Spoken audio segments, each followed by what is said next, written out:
Good evening, everyone. Something that you need to know to make this poetry reading, which I suppose it is mainly, make sense, is that I never called either of my sets of grandparents Grandma and Grandpa. On my dad's side, it was Mim and Bill, and on my mum's side, it was Nettie and Pump.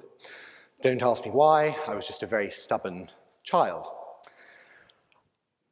When Rivika and I were talking about this event, I thought about being your age, and I can't tell you how excited I was to be 28, which is the age I am now.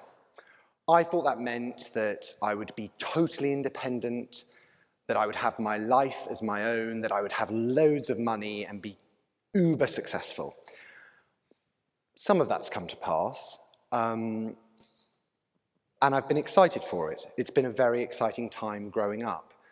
The thing that I wish I'd remembered or been told is that those around you grow up as well.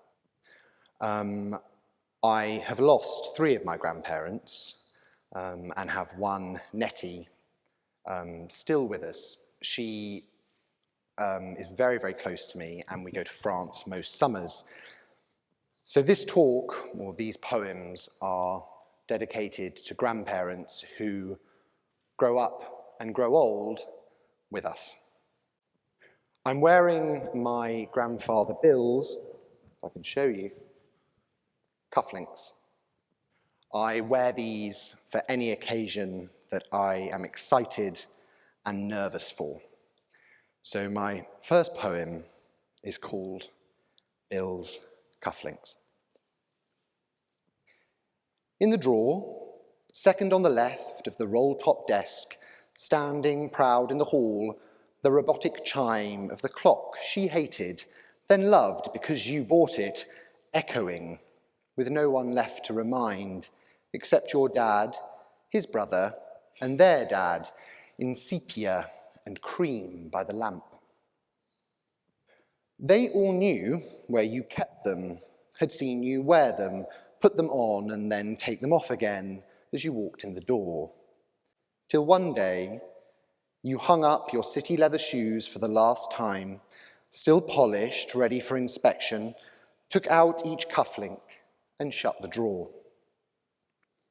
2 onyx eyes with silver lids awoke for your funeral when she asked me to wear them. That day I saw your son, my father, cry. Eyes down, I fiddled with the clasps. From then on, I don a double-cuffed shirt, slip the silver between starched cotton, know that the black onyx would calm the pulse in my wrists as it quickened. Drowsy, tarnish dull, the sockets wobble where a jeweler had to mend them, silversmith optician. Now, I only wear them for moments I know you'd like to see.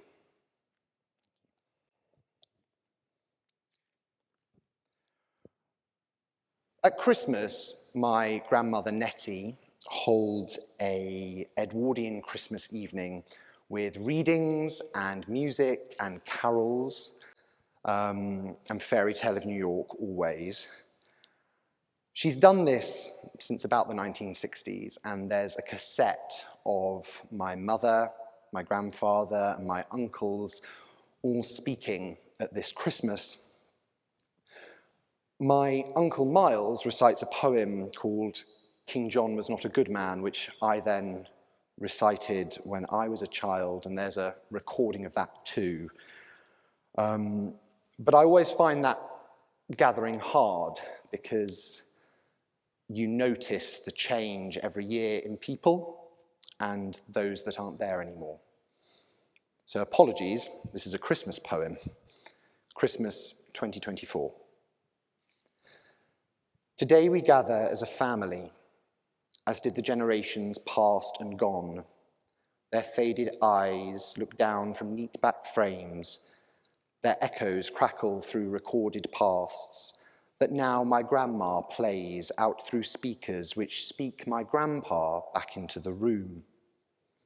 I hear my own high and unbroken speech call out a poem I once learned by heart about how bad King John wanted lots from Father Christmas. Then another voice, decades before, recites the same tight rhyme. Two children meet as verse unravels time. An image jostles as the screen's put on, a handheld moment captured by a glance. My siblings hold tight their bundled sacks. Magic, belief, lights up 6 deep blue eyes. In turn, they slowly open each wrapped gift. My heart unwraps with every beaming smile. Not one of us believes in Saint Nick now. Even my youngest cousin's lost her faith in sleighs and elves and fluffy snowy beards, in reindeers' noses, chimneys, snow and time, passing slower than it should, so that in one night a man can cover all the world. What I would give for time to pass that slow, wind round this orb to catch my parents up and meet under a gleaming tinselled tree to give the gifts that time so cruelly takes. At Christmas, we will always reunite at table in a song or photo frame. A seas between me and the person who I hope will be the one to cast with me this spell for faces yet to see the tinselled tree which lights the way to Bethlehem. Knowledge kills each and every miracle dead. The more I know, the less I want to learn. This year, I will stuff time with wonder. Full with all the trimmings, he will have to take a restful pause in which I will converse with all those past, passing, and yet to come. All generations joined, I'll raise my voice and we'll sing a Merry Christmas song. My other grandma, Mim, was a 5th Dan judoka, so a black belt 5 times over in judo. And she was also an expert referee. But she got denied the honour of refereeing at the British Open, a very prestigious judo competition for the men's matches because she was a woman, and took the BJA to court and won her case and made case law. Unfortunately, she was too fit and healthy in her body, and Alzheimer's took her a few years ago. And she'd spent the last years of her life living with me and my close family. She loved autumn, and I felt like her going was more like a tree losing its leaves than someone making a grand exit. So this is Autumn Leaves. Look up at autumn, you said. Drive down the orchard road. The colours will dazzle you. Look with a child's eyes. You were still yourself then. Your tree was still decked in leaves.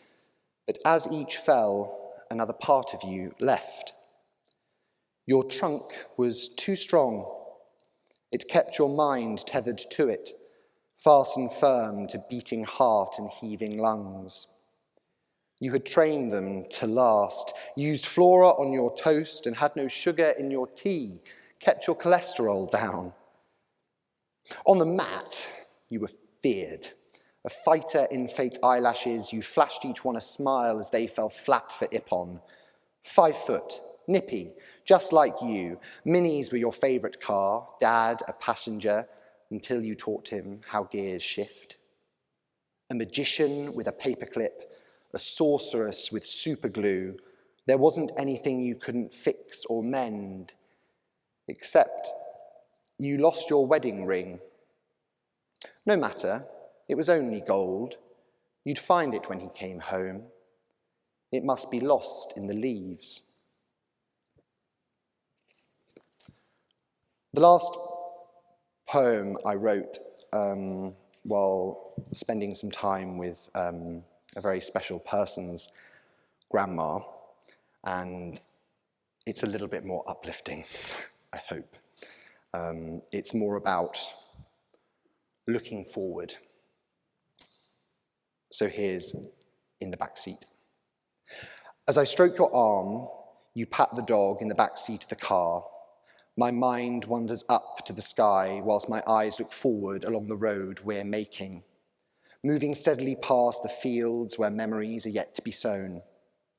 We're heading to the sea.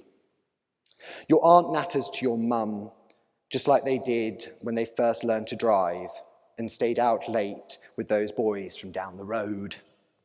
In your granny's house, they all played and laughed and moaned to her about the washing up, while their husbands gassed on the sofa, schoolboys who had spent their pocket money on too much sugar. In Granny's ecosystem, everyone plays their role so naturally, in a way I hope to one day. Now I see the sea, my stomach turns. I know the cold will knock my breath from me, but when I hold your arm and catch a glimpse of your eye in the mirror, I know you'll towel my worries warm. Thank you very much.